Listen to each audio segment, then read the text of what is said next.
बिस्मिल्लाहिर्रहमानिर्रहीम अस्सलाम वालेकुम। Clean water unit number 8 reading already done हो चुकी हुई। आज मैं आपको इसके आंसर क्वेश्चन जो कि सबसे मुश्किल ओवरऑल अगर देखा जाए चैप्टर में, तो ये चैप्टर नंबर 8 और चैप्टर नंबर 10 के क्वेश्चन ज़्यादा जो है ना वो डिफ़िकल्ट है।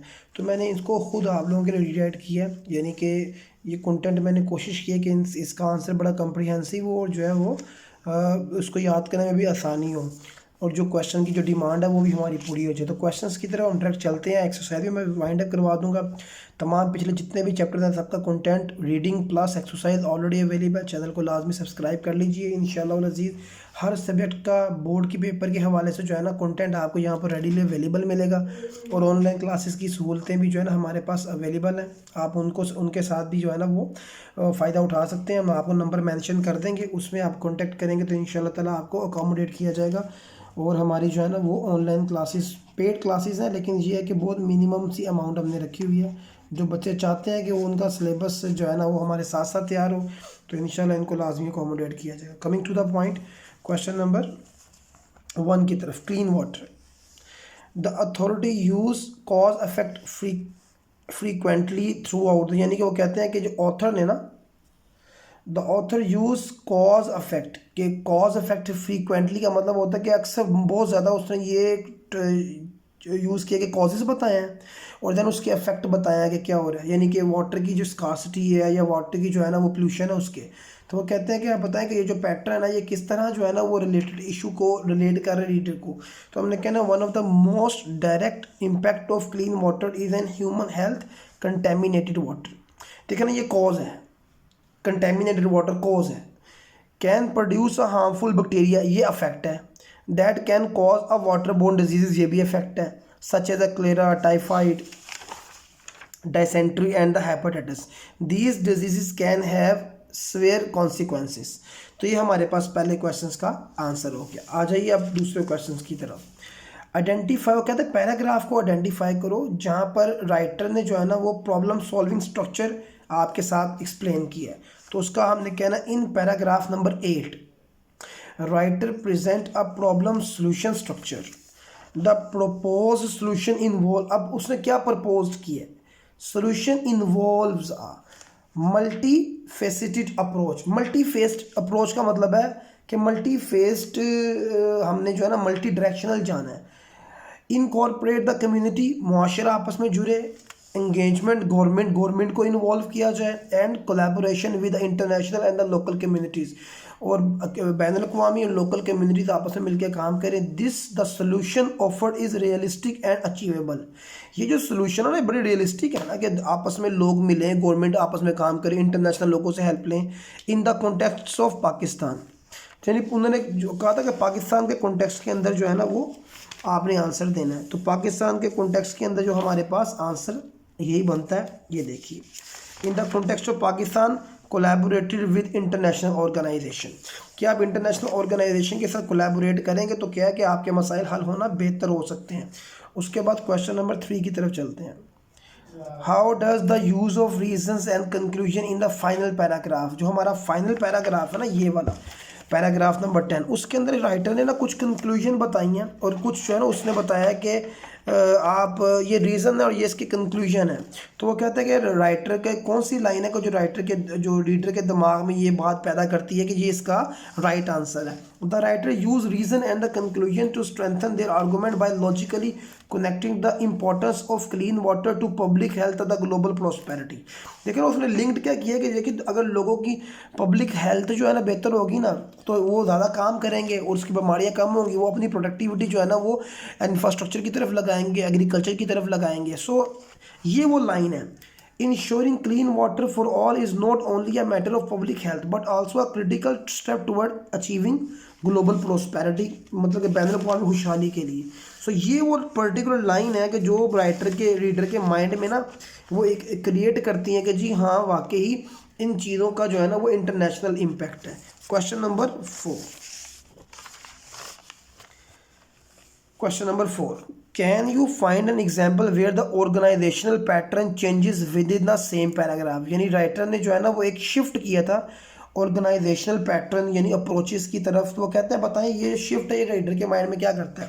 इन पैराग्राफ 8 वो स्टार्ट करता है कि जी need for the multifaceted approach to address the water challenges, यानी वो शुरू में बता रहा होता है कि जी हमें मल्टी फेसिटेड जो है ना वो डायरेक्शनल को अप्रोच करना पड़ेगा इस प्रॉब्लम को सॉल्व करने के। देन वो शिफ्ट करता है कि ये वो बंदे हैं, ये वो लोग हैं, ये पर्टिकुलर ग्रुप्स हैं कि जो आपकी ये प्रॉब्लम को सॉल्व कर सकते हैं। Then shift to specifying the groups involved, कौन कौन से, गवर्नमेंट है, पॉलिसी मेकर्स है, इंटरनेशनल ऑर्गेनाइजेशन है।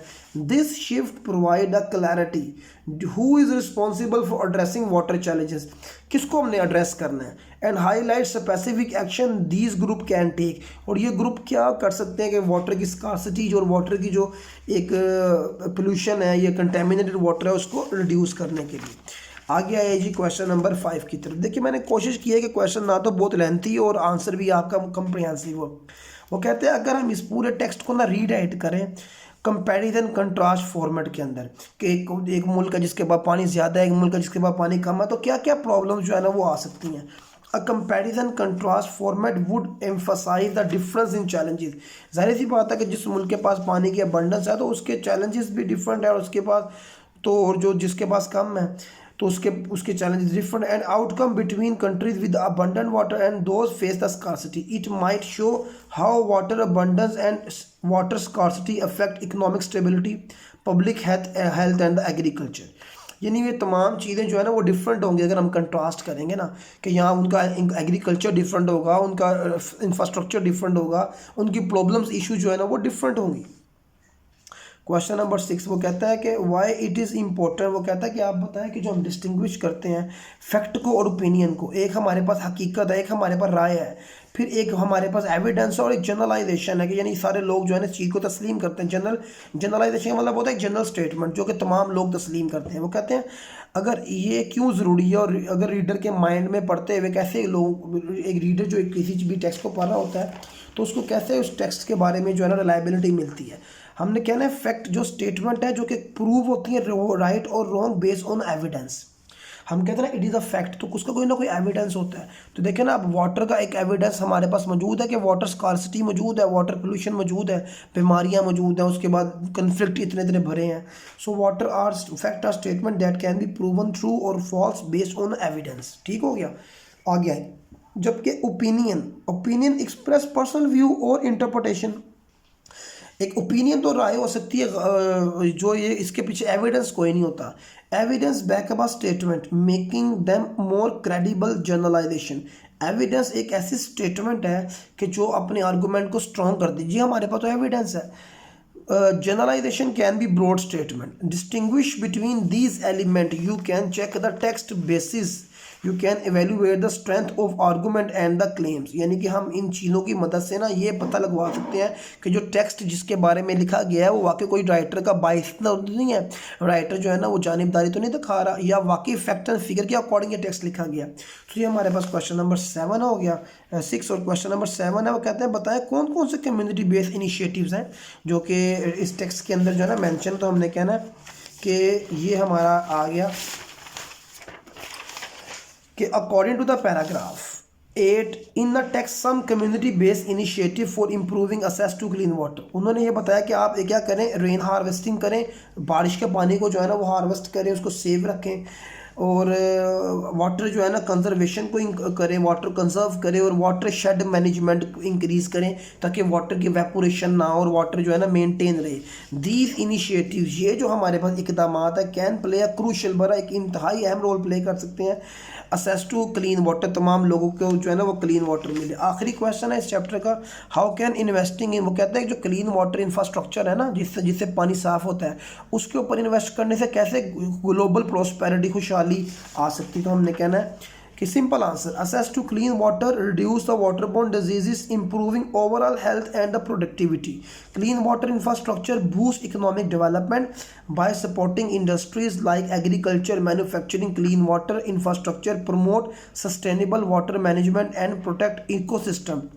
It can save also help alleviate the poverty, गुर्बत का भी खात्मा हो सकता है और इसके साथ जो है ना खुशहाली भी पैदा हो सकती है सोसाइटी के अंदर। सो ये स्टेप है पर्टिकुलर जिनकी मदद से जो है ना हम क्या कर सकते हैं कि इंफ्रास्ट्रक्चर को इम्प्रूव करके जो है ना वाटर की स्कार्सिटी और उसकी पोल्यूशन को रिड्यूस कर सकते हैं। सो ये अल्हम्दुलिल्लाह हमने आपके साथ जो है ना पूरा चैप्टर जो है ना वो शेयर कर दिया है, और इस बच्चे काफ़ी डिमांड कर रहे थे, तो ये अल्हम्दुलिल्लाह हमारे चैनल पर ये अपलोड हो चुके हैं। आप इससे फ़ायदा उठाइए। साथ ही मैं इसकी आपको MCQs भी सोल्व करवा देता हूँ, जो कि हमारे पास यहीं से ही आएंगे, जो आपका सारा सिनोनिम्स और एंटोनिम्स वगैरह आगे, और यूज़ ऑफ वर्ब्स वगैरह भी। So what does the word fundamental, fundamental का मतलब क्या होता है? एसेंशियल। उसके बाद आ गया based on a sentence we mistreat the small fraction of water that we have. What does mistreat mean? Abuse, यानी कि हम उसको अच्छा यूज़ नहीं कर रहे हैं। उसके बाद what does the word vital, essential. उसके बाद हमारे पास आ गया what does the contaminated, polluted. उसके बाद आ गया water significantly reduce the, what does the incidence, in this incidence का मतलब होता है अकरेंस। फिर उसके बाद आ गया व्हाट डज द डिसरप्ट का मतलब होता है डिस्ट्रॉय। फिर आ गया व्हाट डज इम्प्लीकेशन, इम्प्लीकेशन का मतलब होता है कॉन्सिक्वेंसेस। और एंड में आ गया what does the word vulnerable, vulnerable का मतलब होता है ससेप्टिबल। तो ये हमारे पास इसका ऑब्जेक्टिव भी डन हो गया। आगे कोई ऐसी चीज़ नहीं है कि जो पेपर के पॉइंट ऑफ व्यू से इंपॉर्टेंट हो। जो जो इंपॉर्टेंट चीज़ें हैं वो मैंने आप लोगों के लिए करवा दी हैं। हमारे साथ जुड़े रहिए, चैनल को सब्सक्राइब लाजमी कर लीजिए। इंशाअल्लाह ताला नेक्स्ट वीडियो में मिलते हैं। अल्लाह हाफिज़।